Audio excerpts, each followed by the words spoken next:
page from the diary of Christopher Walken. Dear Diary, it's been a while since I've written in you. I've been on a journey to find myself over the past couple of months. And what a journey it's been. I went to Spain, South Africa, Antarctica, Sydney, Tokyo, and space. That's right, Diary, I went to space. When I was making my way through Scotland on foot, I stopped at a small Turkish bathhouse nestled among a small, misty orchard of pear trees in the Scottish Highlands. It was a strange place to find one, I'll admit. But there it was. I've been known to enjoy a nice warm bath every now and then, especially after hiking through the rainy crappiness of the Scotland area. I saw Sean Connery in the changing room, but he wouldn't talk to me, no matter how many times I said, Sean Connery, Sean Connery, Sean Connery, Sean Connery, Sean Connery, Sean Connery, Sean Connery. He's either deaf or an ass. I don't know, maybe he's a deaf ass. There's nothing in the rule book that says deaf people can't be jerks. I don't know. Maybe it's because he's got small junk. I wonder if he calls it Moneypenny.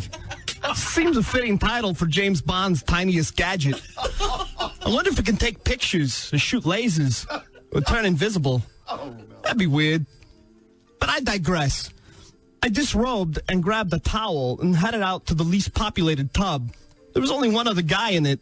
Turned out he was Australian billionaire Richard Branson. We got to talking, and turns out he suffers from hot dog addiction, just as I do.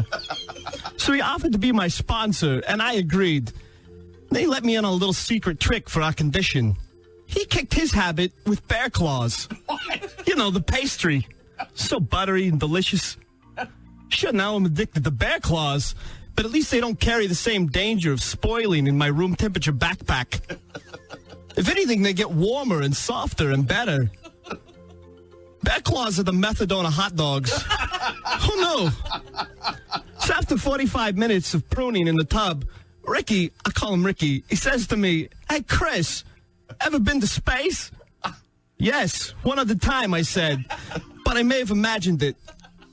We toweled off, got dressed, and headed out the special back door of the bathhouse, the one reserved for eccentric billionaires and the handicapped.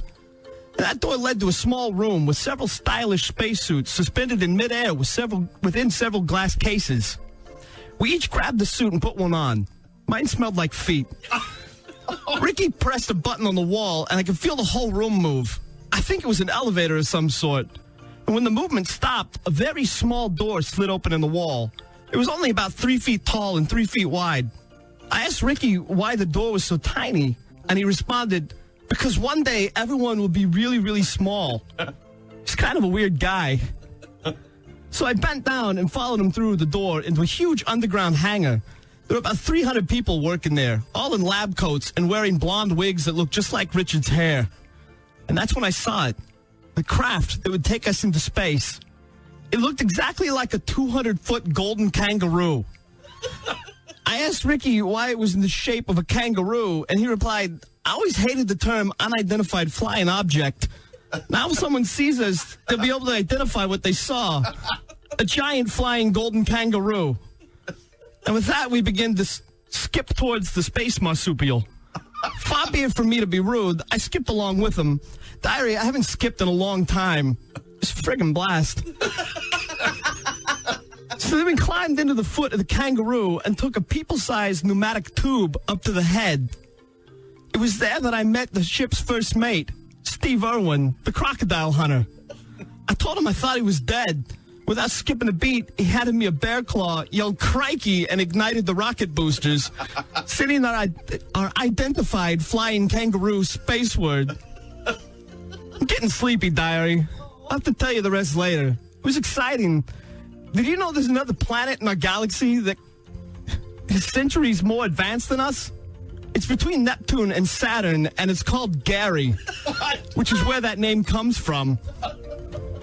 The technology's so advanced on planet Gary that they've made a cloaking device for the entire planet, which is why no one's ever seen it. But I'm getting ahead of myself. More later. Good night, Diary. I'm going to have a bear claw and hit the sack. That was a page from the diary of Christopher Walken.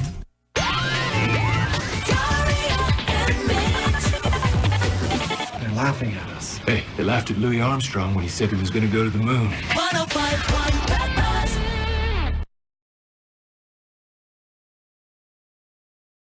And now, a page from the diary of Christopher Walken.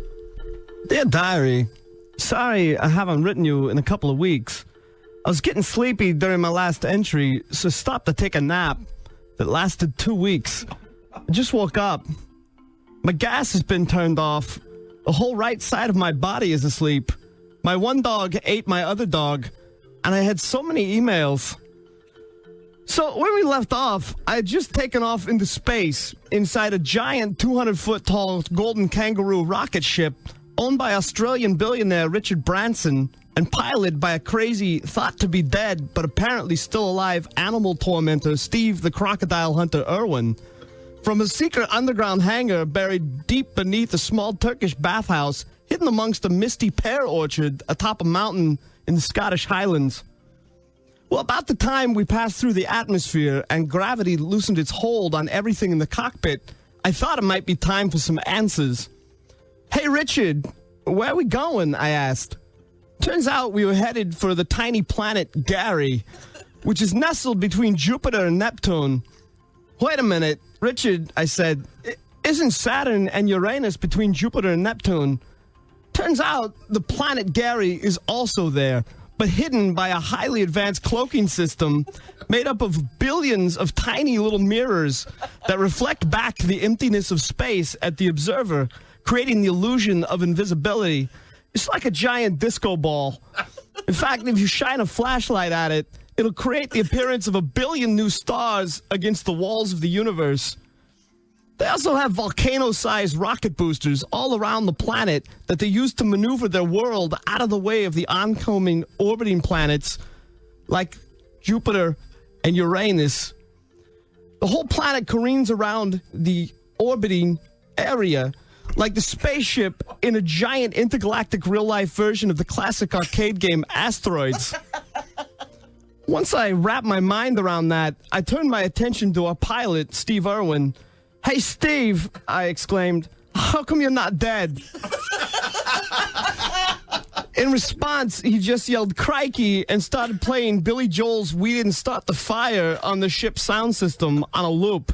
And only the part that goes Buddy Holly, Ben-Hur, Space Monkey Mafia, Hula Hoops, Castro, Edsel is a no-go, U2, Sigmund Rhee, Paola and Kennedy, Chubby Checkers, Psycho, Belgians in the Congo, over and over and over and over.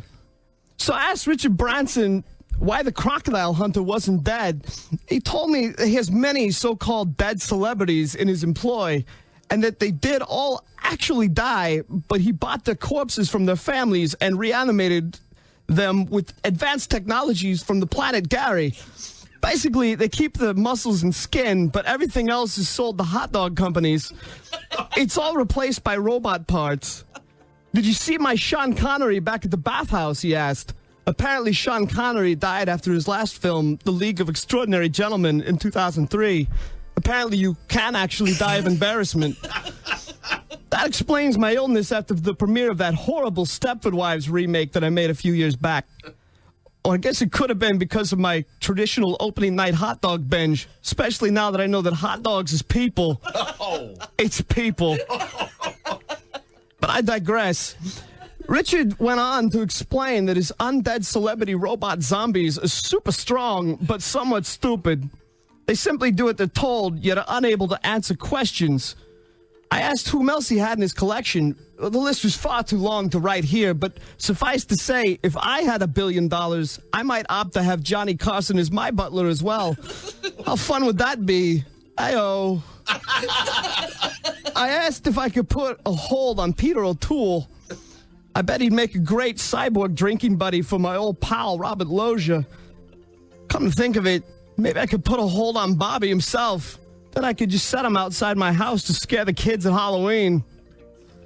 We were just starting to negotiate the terms of my O'Toole purchase when an undead Paul Lynde buzzed through the door and said, prepare for landing, Mr. Branson. We're just rounding Uranus. I don't care to repeat what he said after that, but it was filthy. So there we are, about to land on a tiny hidden planet called Gary in a giant golden kangaroo, piloted and staffed by a robotic Celebra zombie, when all of a sudden, oh, excuse me, diary, I hear the doorbell. It must be the Humane Society people here with a new dog to replace the one my other dog ate. I'll finish the story soon, diary, I promise. Good night, diary. Good night. That was a page from the diary of Christopher Walken.